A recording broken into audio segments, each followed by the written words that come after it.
Sir मुझे आप अपने एक्सपीरियंस के हिसाब से और एक लेमैन के लिए, एक आम आदमी जो इस यूट्यूब में इस वीडियो को देखेगा, उसके लिए 4 थंब रूल क्या हो सकते हैं कि कैसे आग को समझे, आग के नेचर को कैसे समझा जाए, पैनिक कैसे नहीं किया जाए, और कौन-कौन से स्टेप हो सकते हैं इनिशियल स्टेज में जिसको अगर वो सही एप्लीकेशन ऑफ माइंड के साथ अगर यूज़ कर ले तो आग पे काबू पा सकता है और आगे। सबसे पहले तो हमने जो वहाँ पर लोग रह रहे हैं उनको बचाना है।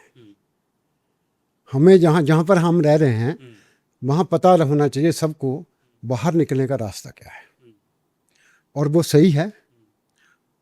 जब आप कहीं दूसरी अपने घर में, मेरे को पता है मैं आंखें बंद करके भी चला जाऊंगा, दूसरे कमरे में चला जाऊंगा, तीसरे। अब आप जैसे गेस्ट हाउस है, जहाँ होटल है, वहाँ आप कभी बहुत कम जाते हैं। एक दफ़ा गए लाइफ में तो आपको तो पता नहीं है किधर जिन निकलना है, तो कम से कम ये एक बार मैं सबको कहता हूँ, जहाँ आप घर के अलावा कहीं और जाते हो, कम से कम एक दफ़ा ये देख लो कि फायर एवैक्यूएशन कैसे करना है, एमरजेंसी बहुत ज़रूरी एवैक्यूएशन बात कैसे कह रहे करनी है। हैं। एवैक्यूएशन करने के साधन हैं वहाँ, स्टेयरकेस है वहाँ, और स्टेयरकेस सेग्रीगेट है, उसमें धुआं तो नहीं है, उसमें दरवाज़ा लगा हुआ है। ये सबसे ज़रूरी बात है। अगर मेरे को ये पता है तो मैं जल्दी से निकल जाऊंगा।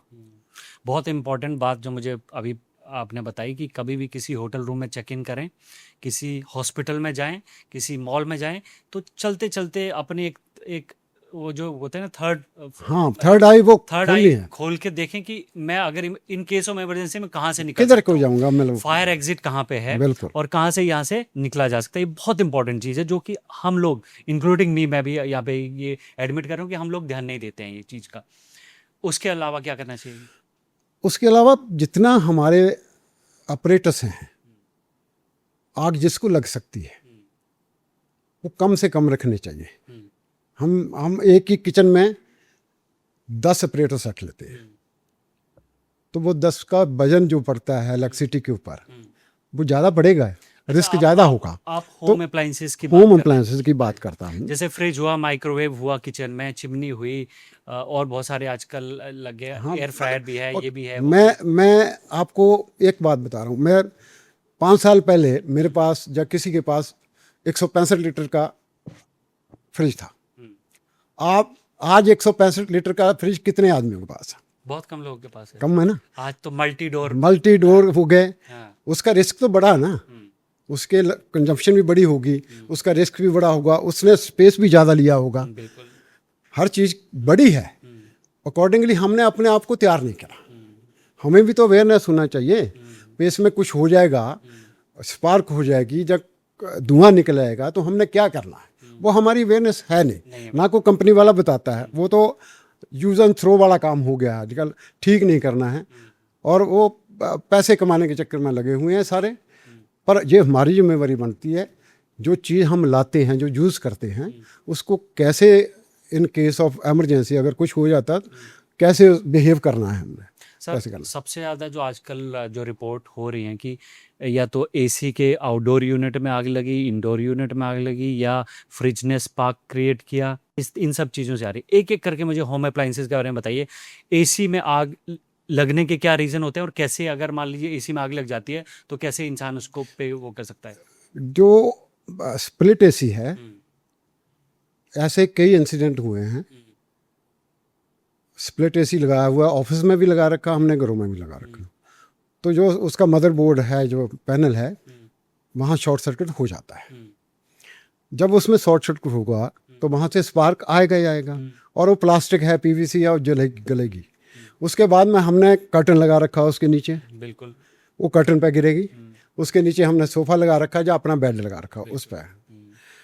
तो वो छोटा सा स्पार्क जो है, अगर आप घर में नहीं हैं, आप सो भी रहे हैं, तो बहुत बड़ा बन सकता है।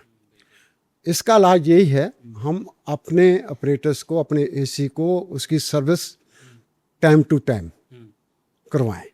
नहीं करवाते हम लोग, उसकी सर्विस टाइम टू टाइम होनी चाहिए। और आदमी मैक्सिमम जो मौतें हुई हैं, जैसे मेरे को देखा है हमने, आग से कम मरते हैं, धुएं से ज़्यादा मरते हैं। अच्छा। और धुएं को डिटेक्ट करने का हमारे पास कुछ नहीं है। हमने कुछ बहुत बहुत पैसे खर्च कर लेते हैं हम मकान के ऊपर, बहुत पैसे खर्च करते हैं। और ये कभी भी ये नहीं सोचा अगर धुआं हो जाएगा तो उसको डिटेक्ट करने के लिए स्मोक डिटेक्टर लगा दे।